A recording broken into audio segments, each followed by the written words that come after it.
Hello সবাইকে, বিয়ের দিন বিকাল 5টা, ঘুমিয়েছি 4:30, উঠেছি 5টায়। সবাই বলছে তাড়াতাড়ি আয়, ফ্রেশ ফ্রেশ করে তাড়াতাড়ি এসে বসে পড়েছি হেয়ার স্টাইল করাতে বিউটিদির কাছে, যেটা হচ্ছে আমার মাসির মেয়ে। ওই সবার হেয়ার স্টাইল করে দিয়েছিল সকালবেলা, যার জন্য কাজলও দিইনি চোখে, তাও আমার চোখটা পুরো কালো হয়ে গেছে, মনে হচ্ছে ডার্ক সার্কেল পড়ে গেছে। বিউটিদি বললো আমি করে দিচ্ছি, আমাকে একটু দেখা। তো মেকআপ হয়ে গেছে ডান। কমেন্টে জানিও আমি একা একা কেমন মেকআপ করেছি। লাইনার পরিনি বিকজ ভাবলাম চোখটা ব্রাইট লাগুক আর মুখটা মিষ্টি। শাড়ি পরে দেখা হচ্ছে তোমাদের সাথে। বলো কেমন লাগছে শাড়িটা আর ব্লাউজটা, পুরোপুরি আমার চয়েসে কেনা। This is my final look. তোমরা কিন্তু ভেবো না চুলটা আমি ওরকম করেই ছিলাম, চুলটা আমি বেরোনোর আগে টেনে বেঁধে দিয়েছিল দিদি। দিদি যেহেতু সবাইকে রেডি করে পাঠিয়ে দিয়েছে, তাই দিদি লাস্টে রেডি হচ্ছে, তাই আমি তো রেডি হয়ে অনেকক্ষণ ধরেই বসেছিলাম। মাও রেডি হচ্ছে, ওদিকে বিউটি দিয়েও রেডি হচ্ছে। মায়ের আঁচলটা মামি করে দিচ্ছে। জানো তো আমার অনেক দিনের ইচ্ছা ছিল এবং দিদিকেও বলেছিলাম পুরো খোপা জুড়ে আমার জুঁই ফুলের মালা থাকবে, খোপাটাই শুধু জুঁই ফুলই ভিজিবল হবে আর খোপাটা যাতে না দেখা যায়। আর দিদি সেম টু সেম করে দিয়েছিল। আমি এতটা হ্যাপি হয়ে গেছি, অনেক দিনের ইচ্ছা ছিল। তো এখন আমরা চলে যাচ্ছি বরযাত্রী। বেশি দূরে ছিল না, গাড়িতে 20 মিনিট লেগেছে আসতে। তো এখন আমরা ঢুকছি সবাই মিলে। চলো একসাথে বিয়ে বাড়িতে তাহলে ঢোকা যাক। তো এখন আমরা এত ভিড়ের মধ্যে ঢুকছি, খুবই ভিড় ছিল জানি না, আর এই গরমের মধ্যে মানে ও বাবা। এবার হচ্ছে বৌদিকে দেখার বেলা। এক্সাইটেড, খুবই মিষ্টি লাগছিল, পিঙ্ক কালারের শাড়ি পরেছিল। একটু টায়ার্ড লাগছে, টেনশন হচ্ছে না তো, ব্যাস তাহলেই হবে। তো বৌদি ঠিকঠাক মতো রেডি হোক, চলো আমরা বাইরে বেরাই। তোমাদেরকে প্যান্ডেলটা ঘুরিয়ে নিয়ে আসি। অনেকটা বড় ছিল জায়গা, একদিকে খাওয়ানো হচ্ছিল, একদিকে বিয়ে হচ্ছিল, একদিকে স্টেজ করেছিল যেখানে বউ বসার জায়গা ছিল, আর একদিকে ছিল স্টল। দাদা কিন্তু বিয়েতে অলরেডি বসে পড়েছে, যেটা তোমাদেরকে দেখালাম। আমি ক্যামেরা অন করতেই সবাই খালি আমার থেকে নিয়ে নেয়, মামি আর দাদা নিয়ে নেওয়ায় আমি ওরকম চিৎকার করি, কেন ভাই? ক্যামেরা অন করতে পারিনি, নেওয়া শুরু হয়ে গেছে। তো স্টলে প্রথমেই খেয়ে নিলাম গিয়ে পকোড়া, চিকেন পকোড়া, আর তার সাথে ছিল ফুচকা। ফুচকা তো ছাড়া যাবেই না বিয়ে বাড়িতে। সিঁদুর পরানোর আগে অবধি মেয়ের বাড়ির নিয়মেই আই থিঙ্ক হয় সবকিছু। তো এখানে হচ্ছিল বৌদি পান পাতা নিয়ে হেঁটে হেঁটেই ঘুরছিল।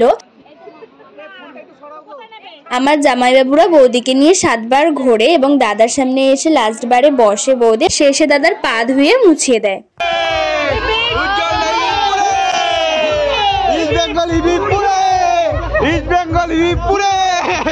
বৌদির বাড়ির সবাই যায় না শুভ দৃষ্টির সময় এরকম কেন করছিল, সবাই হয়তো ইস্ট বেঙ্গলের ফ্যান।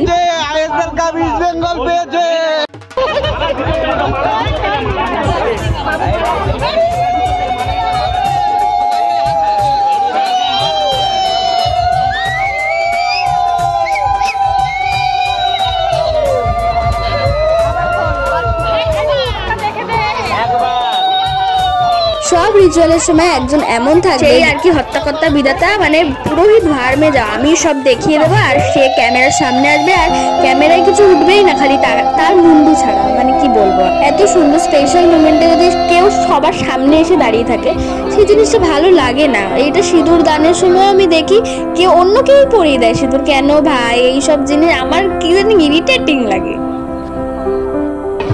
বৌদিদের বাড়িতে অর্থাৎ নতুন বউয়ের বাড়িতে একটা নিয়ম ছিল যে মেয়ের মুকুটের শোলা এবং ছেলের মুকুটের শোলা দুটো দুধের মধ্যে দিয়ে দাদাকে খেতে হবে। তো দাদা জানি না ওটা আদৌ খেয়েছিল নাকি।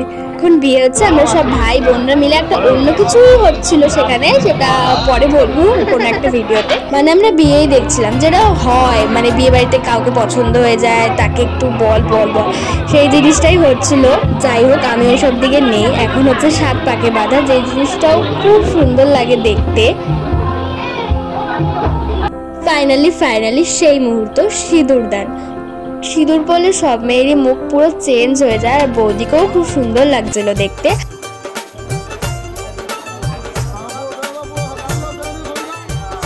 ক্যামেরাম্যান আবার রিটেক নিচ্ছিল, লজ্জাবস্তু তো আলাদাভাবেই মানে সবাই মিলে মাথায় চাপিয়ে দিচ্ছে যা তা একেবারে। এটাতেও ঝামেলা শুরু, এ বলছে আমি দিলাম, ও বলছে আমি ওরম ভাবে দিলাম, মানে বিয়ে বাড়িতে যা হয়। তো বিয়ে তো কমপ্লিট, এখন ক্যামেরাম্যান কয়েকটা শুট করে নিচ্ছে। এখন যেটা খুব ট্রেন্ডিং, এর মালা ওকে নিয়ে টানে, মানে বউ বরের মালা নিয়ে টানে, এই জিনিসটা খুব ভালো লাগে। কিন্তু এখন সব মেয়েগণ, মানে মেয়ের দল, মা মামি সবাই মিলে ফটো তুলছে এবং সব বর বউয়ের তো আলাদাই ভালোবাসা শুরু হয়েছে। তো সবাই ফটো তুলছে আর এদিকে আমি সেলফ অবসেশনে ভুগছি। আমি যতবারই ক্যামেরা মানে খুলছি ততবারই ভাই আমার এত সুন্দর লাগছে। তোমরাই কমেন্টে কিন্তু বলো আমাকে আদৌ সুন্দর লাগছিল, আমার কেন এত সুন্দর লাগছিল আমাকে, মানে আমি বারবার ক্যামেরা খুলছি, ওয়াও এটা আমি, আমাকে এত সুন্দর লাগছে। বাট ফটো সেরকম ভালো তুলতেই পারিনি বিয়ে বাড়িতে যা হয়। আমার দিদিও হয়তো পাশে বসে ভাবছে কি করছো ক্যামেরা খুলে, বাট আমার খুব মিষ্টি লাগছিল সেদিন। আমার প্রশংসা আমিই কেন করছি, তোমরা করো। বাচ্চাটা ঘুমাচ্ছিল, যেই ফোন খুলেছে সেই তাকাচ্ছে, দেখো কত মিষ্টি লাগছে।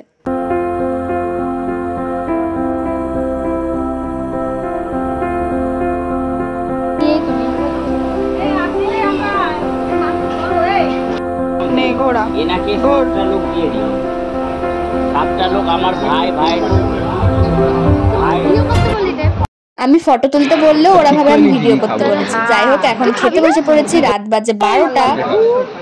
বিয়ের ব্লগ হবে না, তুই নিতে পারলি না? আমাকে যাও না ফটো দিয়ে কোন ইউটিউবে ছাড়বি? ভিডিও করতে নাই না এত ফাস্ট। মেনুতে ছিল ভেজিটেবল চপ, ভাত, ডাল, কাতলা মাছের কালিয়া এবং শো স্টপার চিকেন কষা। না সব খুলে খুলে বাড়ি নিয়ে যাচ্ছে। দাঁড়াও ছেড়ে দাও ছাড়ো। আমি এটা নতুন কিনলাম, আগেরটা সুন্দর এই মাছ খেয়েছি, অনেক কাটা। আমার থালাটা দেখে ডটবি ভাবে কি রিচুয়াল হেভি খেয়েছিস।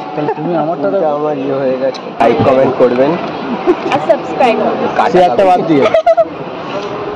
যত লাইক করবেন তত পয়সা পাবো, তত ভিডিও বানাবো।